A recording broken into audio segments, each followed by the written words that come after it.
চীনে একটা বন্দুক ফুটাতে? আপনি কি সাহস পান পাকিস্তানে একটা বন্দুক ফুটাতে? তাহলে কেন আপনি যে বাংলাদেশ আপনাকে সবচেয়ে বেশি দিয়েছে, এই পতিত সরকারের প্রধানমন্ত্রী যখন বলেছে আমি ভারতকে এত কিছু দিয়েছি, জীবনে কোনোদিন ভুলবে না। সত্য তো। আমার ফেনী নদীর পানি নিয়ে গেছেন, তিস্তায় পানি দেননি। আমার নদীপথকে বন্ধ করে আপনি সেভেন সিস্টারে মাল পরিবহন করেছেন, নদীপথ ব্যাহত করে। ক্রিকেট খেলায় গেলে আপনি অবিচার করে বাংলাদেশকে হারিয়ে দেন। মানুষ তো ক্ষুব্ধ হয়, তরুণ প্রজন্ম ক্ষুব্ধ হয়। হ্যাঁ হয়, মাথা জোগায়েন না আপনি, কারণ আউট হয়নি, আপনি আউট দিয়ে দেন, জেতা ম্যাচ বাংলাদেশকে হারিয়ে দেন। এগুলা হয়, এগুলা মানুষ। ভারত একেবারেই অন্ধভাবে দল কানার মতো করে আওয়ামী লীগের পক্ষে দাঁড়ালো, জনগণের মতামত অপেক্ষা করলো। এই যে পদ ভাগাভাগি করে নিল, এবং ওদের মহাসচিব পোস্টারে লিখলো, আপনার ভুলে যাওয়ার কথা না মনির, যে জাতীয় পার্টি সমর্থিত না, জাতীয় পার্টি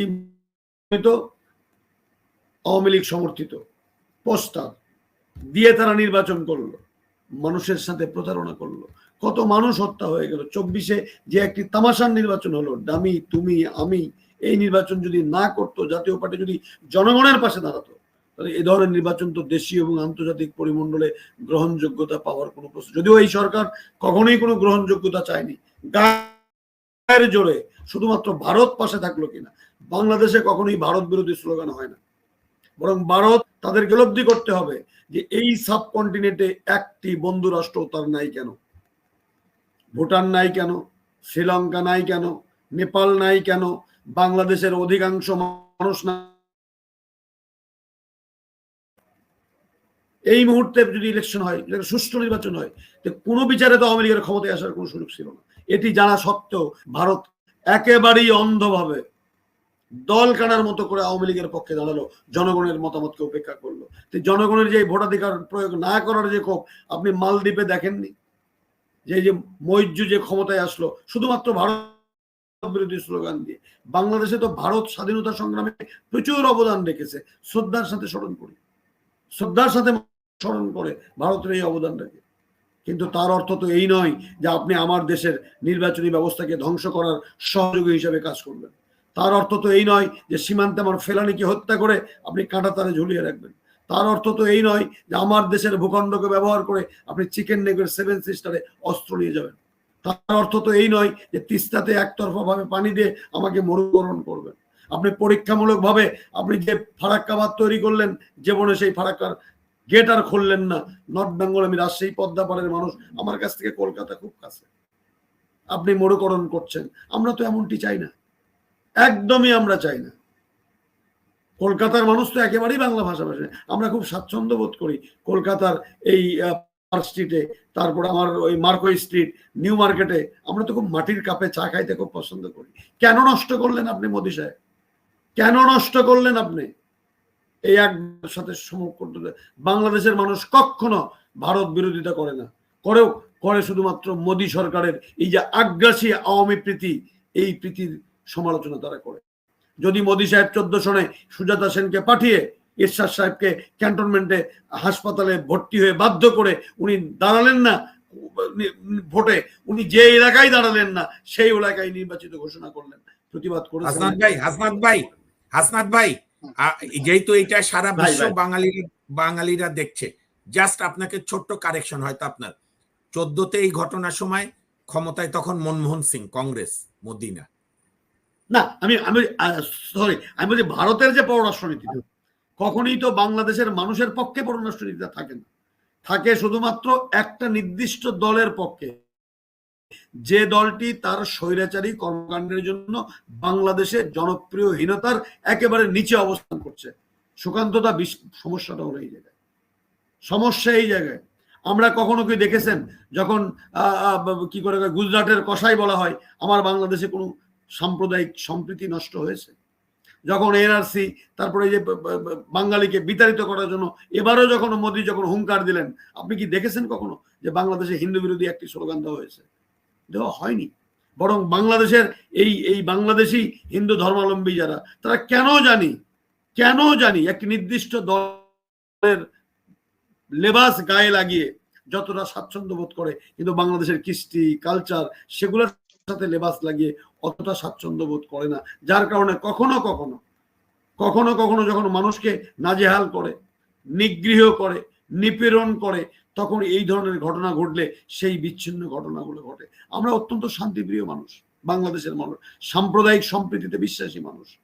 আমরা কখনো আপনাদের অভ্যন্তরীণ বিষয় নিয়ে আমার দেশের মিডিয়া একটু প্রোপাগান্ডা চালায় না, কিন্তু কষ্ট লাগে যখন ছাত্রদের যৌক্তিক আন্দোলনকে আপনি জঙ্গিদের সাথে তুলনা করে চিৎকার চেঁচামেচি করে, তখন আমাদের কষ্ট হয়। এবং এই চিৎকার শোনার পরে যখন সেই দেশে রাষ্ট্র যখন এর সত্যতা যাচাই না করে যখন স্টেটমেন্ট করে, তখন এই বিষয়গুলো নিয়ে অশান্তি হয়। আপনি বললেন বগুড়ার কথা, জয়পুরহাটের খবর আমি জানি যে কিছুই হয়নি, মুসলমান মানুষও কাঁটাতারের বেড়ার সামনে দাঁড়িয়ে ছবি তুলে ইন্ডিয়ার মিডিয়ায় প্রচার করা হয়েছে। আমরা এসব চাই না, একদমই চাই না। আমরা ভ্রাতৃত্বের বন্ধনে আমরা পাশাপাশি থাকতে চাই। আমরা সীমান্তে গুলি হোক এটা আমরা চাই না। আপনি কেন গুলি করবেন? যদি অপরাধ করে থাকে নিয়ে যান, বিচার করেন, গুলি করেন কেন? মারণাস্ত্র ব্যবহার করে মানুষকে হত্যা করেন কেন? দরকার তো নেই। আপনি কি পারবেন চীনে একটা বন্দুক ফুটাতে? আপনি কি সাহস পান পাকিস্তানে একটা বন্দুক ফুটাতে? তাহলে কেন আপনি যে বাংলাদেশ আপনাকে সবচেয়ে বেশি দিয়েছে, এই পতিত সরকারের প্রধানমন্ত্রী যখন বলেছে আমি ভারতকে এত কিছু দিয়েছি, জীবনে কোনোদিন ভুলবে না। সত্য তো। আমার ফেনী নদীর পানি নিয়ে গেছেন, তিস্তায় পানি দেননি। আমার নদীপথকে বন্ধ করে আপনি সেভেন সিস্টারে মাল পরিবহন করেছেন, নদীপথ ব্যাহত করে। আমার দেশের মিডিয়া আপনার দেশে দেখা যায় না। আমরা যখন কলকাতা বেড়াতে যাই আমরা দেখতে পারি না, কিন্তু আমার দেশের আকাশ উন্মুক্ত আপনার দেশের মিডিয়ার জন্য। এগুলো আমাদেরকে কষ্ট দেয়, বিরোধীতে না। দেখুক, কোনো অসুবিধা নেই। আমার দুটা টেলিভিশনকে আপনার দেশে দেখতে দেন, কোনো অসুবিধা তো নাই। আমরা তো দেখছি আমাদের প্রত্যেকটা ঘরে ঘরে আপনার স্টার জলসা চলে। না হলে আমার মায়েদের ঘুম হয় না, আমরাও কখনো কখনো দেখি সেগুলা। তাহলে আমার দুটা টেলিভিশন দেখতে দিলে কি সমস্যাটা হয়ে যায়? সেখানে কি ভারত বিরোধিতা যদি করে আপনি বন্ধ করে দেন। কিন্তু আপনি যে সংবাদ, আমার তো জানা মতে যে কলকাতার বাঙালিরা বাংলাদেশের নাটক, বাংলা নাটককে অসম্ভব রকমের পছন্দ করে, আমরা দেখি, ইউটিউবে দেখি। তাহলে এই সুযোগটা কেন বন্ধ করছেন? আপনি বন্ধু বলবেন, বন্ধুর প্রতি কি এ ধরনের বিমাতা সুলভ আচরণ হলে মানুষ তো ক্ষুব্ধ হয়। ক্রিকেট খেলায় গেলে আপনি অবিচার করে বাংলাদেশকে হারিয়ে দেন, মানুষ তো ক্ষুব্ধ হয়, তরুণ প্রজন্ম ক্ষুব্ধ হয়। হ্যাঁ হয়, মাথা জোগায়েন না আপনি, কারণ আউট হয়নি, আপনি আউট দিয়ে দেন, জেতা ম্যাচ বাংলাদেশকে হারিয়ে দেন। এগুলা হয়, এগুলা মানুষ ক্ষুব্ধ হয়। এই ক্ষুব্ধতা যত তাড়াতাড়ি ভারত বুঝবে, তত আমাদের মধ্যে ভ্রাতৃত্বের বন্ধনটা সুদৃঢ় হবে।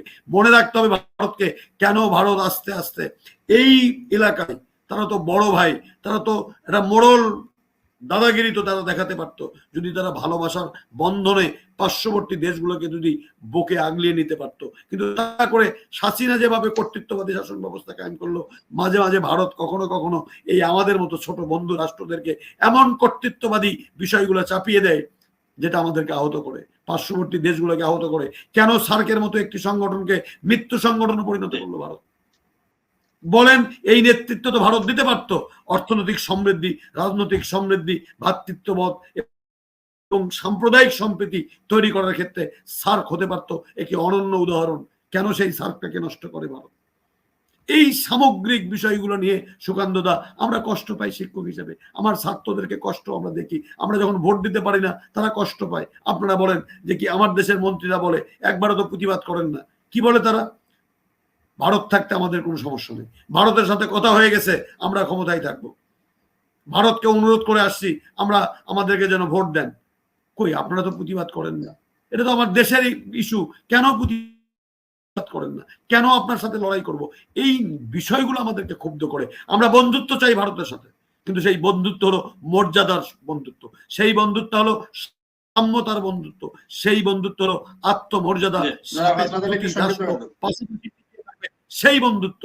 আপনি আমার সাথে বন্ধুত্বের কথা বলবেন একটি দল, যে দলের জনসমর্থন নেই, যে দলটি 15 বছরে মানুষের ঘৃণার পাত্র হয়ে পড়ে গেছে, তিনটি বিতর্কিত নির্বাচনের মধ্য দিয়ে কপালে কালিমার তিলক লিপিত হয়েছে, সেই দল ছাড়া আপনি মানুষকে ভালোবাসবেন না। তাহলে তো কিছু কথা সঙ্গত কারণে হয়তো যে কেউ যদি বলে কষ্ট পেয়ে, আপনি কেন কষ্ট পাবেন? আমাদের প্রতি একটু সহমর্মী হন, সহমর্মিতা হন। এবং আমরা বাঙালিরা, যারা বাংলা ভাষাভাষী মানুষরা, বাংলাদেশিরা যারা কষ্ট পাই, তাদের কষ্টের পাশে একটু দাঁড়ান, সেই অনুরোধটা রাখবো। সবাইকে ধন্যবাদ।